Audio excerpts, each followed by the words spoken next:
हमको हमारी अपनी, हमको हमारी अपनी, हाँ जी हमको हमारी अपनी भूलों ने मार डाला।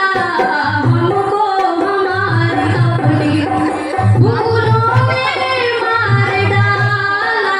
कांटों से बच गए तो, कांटों से बच गए तो फूलों ने मार डाला। हमको हमारी अपनी, हाँ जी हमको हमारी अपनी फूलों ने मार डाला। हमको हमारी अपनी।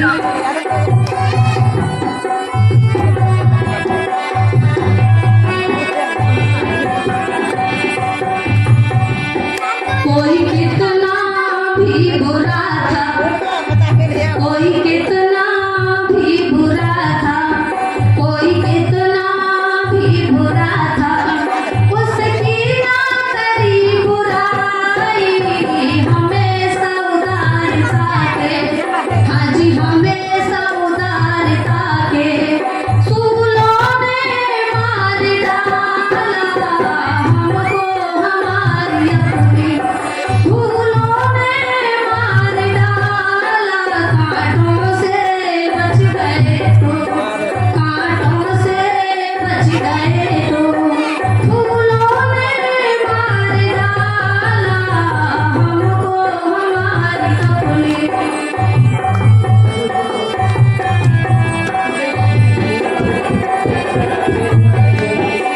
समझौता हो गया था, समझौता हो गया था फांसी की रस्सियों से।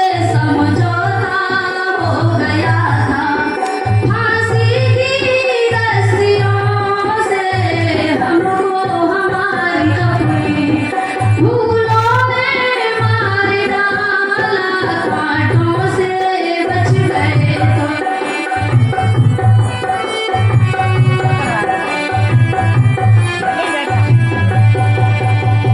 हम किसी को दे बुराई, हम किसी को दे बुराई, हम किसी को दे बुराई।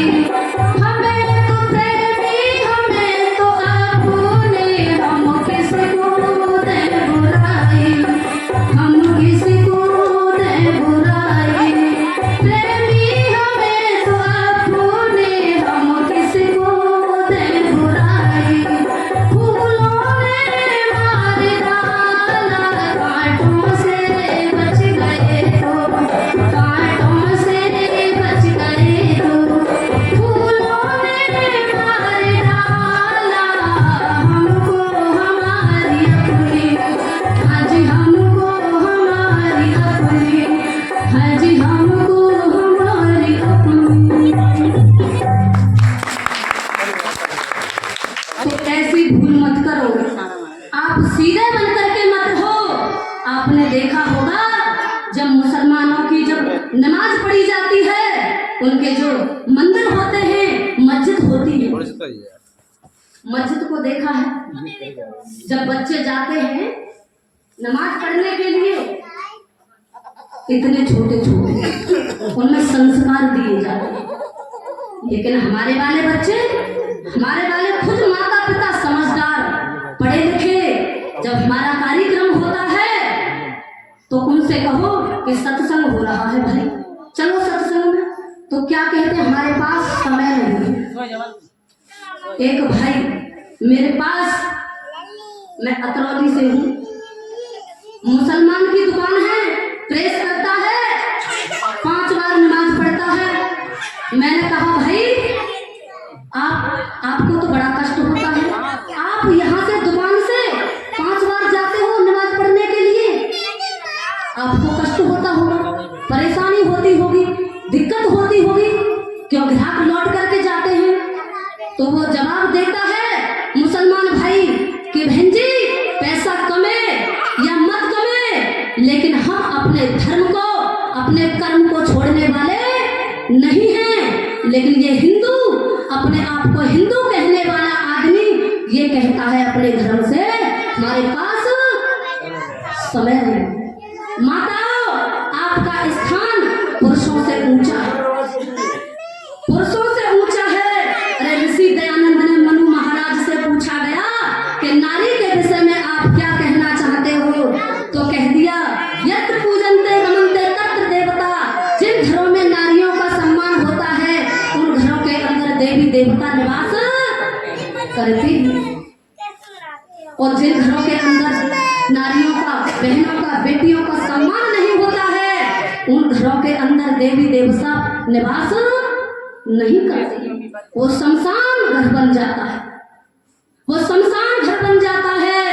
मेरे सज्जनों, मेरे भाइयों, आपने सुना भी होगा और देखा भी होगा, किसी परिवार से जब बाहर निकल जाए या अपने मायके में चली जाए वही स्त्री, और बाहर के पड़ोसी क्या कहते हैं, बाहर के पड़ोसी कहते हैं अरे तेरी मम्मी कहाँ गई, आज तो गोबर ऊपर आया है, आज तो कूड़ा भी इकट्ठा पड़ा है, घर में झाड़ू भी नहीं लगी, ये तो बर्तन कैसे पड़े हैं और बच्चे भी कैसे घूम रहे हैं।